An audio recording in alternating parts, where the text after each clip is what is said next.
There's a way that seems right to a man, but the end thereof are the ways of death. I was looking at the Netflix series of former Titans quarterback Steve McNair. Long story interesting. Rich guy, retired, dealing with multiple women, murder-suicide. This man had a beautiful wife, 2 sons, but that wasn't enough because you wanted more. You didn't want what God had for you, so you tapped into perversion. And at the end of perversion is violence. Perversion is anything that goes against its natural use. God's original purpose matters. God meant sex for marriage. And so when you go against the grain, you now deal with the consequences of that. They had an article of a brother who was a credit fixer, I guess, in Arlington, Texas.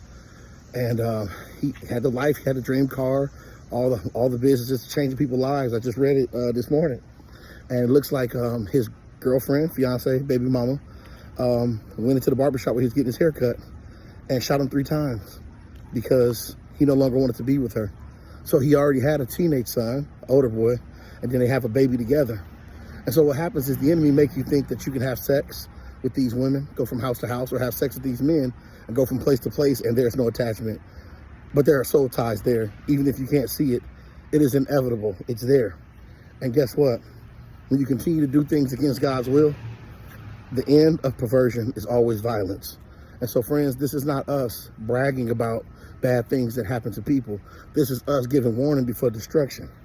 Because it costs $500 for the coroner to pick up your body.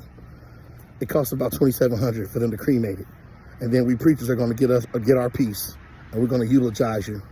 And it becomes desensitizing after a while. But I just want to encourage you. You got to trust God. He's the Master Tailor.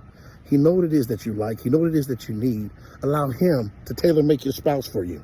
Job chapter 1, verse 31, Job says, I made a covenant with my eyes that I would not look upon a young woman and lust after her.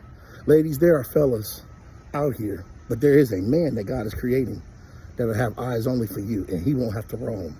Fellas, there is a woman that's tailor-made, P31, a Proverbs virtuous woman. She doesn't want just your money. She wants to help you save. She wants to help you have influence in the community. She wants your children to be able to rise and call her blessed and respect you. But when you try to rush it and do it your own way, but Rev, I got to try on a shoe before I buy it. God is the master tailor. He has the material to make it just fit your foot the right way. Because we got a closet full of old, broken, dusty shoes. When we continue to try to pick our own shoe and test them, listen, there's no pipe game worth your soul. Pastor Philip Anthony Mitchell, I love how he said it. There's no piece of sex that's worth for you to go to hell over. Trust God and allow God to guide you. Get out of these sheets with these people that's not your house, that's not your husband, that's not your wife. Trust God.